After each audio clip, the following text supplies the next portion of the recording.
खतरनाक चीख पूरे जंगल में गूंज उठी। फिर वो जानवर मोंटी को घसीटता हुआ घने जंगलों में ले गया। इधर दूसरी तरफ अर्जुन और निशा कुर्सी पर बैठे मुंह में शेर सिंह एक बोरी में शिकार लेकर अंदर आया।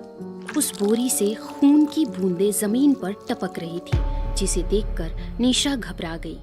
शेर सिंह, ये तुम क्या ले आए? इसमें से कितनी बदबू आ रही है। और मोंटी कहाँ है? क्या मोंटी साहब अभी तक नहीं लौटे? मुझे लगा वो अब तक घर पहुंच गए होंगे। खैर, फिक्र मत कीजिए, उनके पास बंदूक तो है ना, वो अपनी रक्षा कर लेंगे। तब तक मैं आप लोगों के लिए खाना बना देता हूँ। ये कहकर शेर सिंह अंदर चला गया। अर्जुन और निशा मोंटी के लौटने का इंतजार करते रहे, लेकिन मोंटी वापस नहीं आया। शेर सिंह ने अर्जुन को आवाज लगाया, अर्जुन साहब, आ जाइए, खाना टेबल पर लग चुका है। निशा, लगता है मोंटी को आने में देर हो जाएगी। चलो हम दोनों चलकर खाना खा लेते हैं। ये कहकर दोनों डाइनिंग टेबल पर बैठ गए।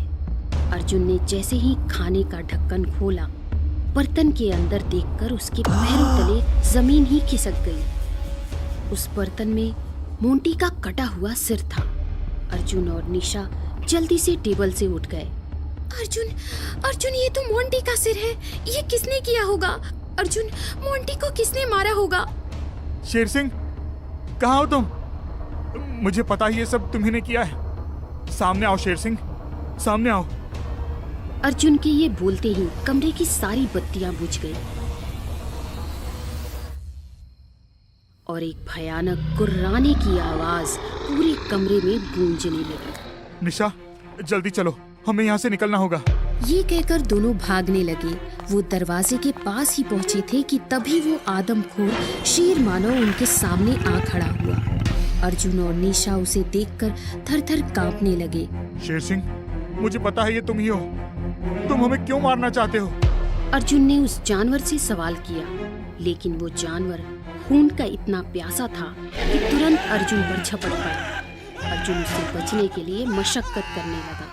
वो जानवर अर्जुन को मारने ही वाला था, तभी शेर सिंह वहां आ गया। शेर सिंह ने अपने गले में पहना शिव जी का लॉकेट अपने हाथों से लेकर उस जानवर की तरफ बढ़ा दिया। वो जानवर शिव जी के लॉकेट को देखकर तुरंत वहां से भाग गया। तुम यहाँ हो तो फिर वो जानवर कौन था? वो जानवर और कोई नहीं, आपके दादाजी रामधीर सिंह थे।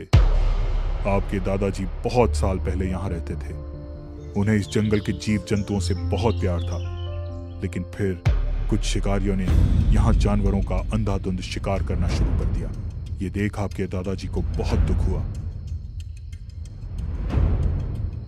तो उन्होंने शेरों की आगे खुद बलि चढ़ा दी, जिससे मरने के बाद वो एक मायावी शेर मानव बन गए, जिससे उनमें अद्भुत शक्तियां आ गई। तब से वो इस जंगल की रक्षा करने लगे। जो भी हथियार के साथ यहाँ कदम रखता है, वो शेर मानव का शिकार हो जाता है। और माफ कीजिएगा, मगर आपके दोस्त में इतना घमंड था कि मैंने उसे रोका भी बंदूक अंदर लाने से, मगर वो नहीं माना, जिसकी सजा उसे मिल गई। और मुझे नहीं पता कि कैसे उसका कटा हुआ सर आपके टेबल पर आ गया। मैंने तो एक बकरे का शिकार किया था। अब आप लोग जल्दी से यहाँ से निकल जाइए, वरना वो आपको भी मार डालेगा। मैं नहीं चाहता कि एक दादा के हाथों उसके पोते की हत्या हो। गलती तो आपने भी की है, अपने दोस्त को यहाँ लाकर। तभी शेर मानव यहाँ आया था। ये सुनते ही अर्जुन निशा को लेकर अपनी कार से निकल गया। वो पूरी तेजी से कार चलाने लगा। आखिरकार जंगल के एक बॉर्डर पर पहुंचकर अर्जुन और निशा की जान में जान आ गई। वो दोनों बॉर्डर को क्रॉस करने ही वाले थे कि तभी उनकी गाड़ी अचानक बंद हो गई। वो दोनों बहुत परेशान हो गए। इतने में उनकी कार की बोनट पर वो शेर मानव कूद पड़ा और कांच तोड़कर गर्दन पकड़कर उन्हें खींचता हुआ जंगलों में ले गया।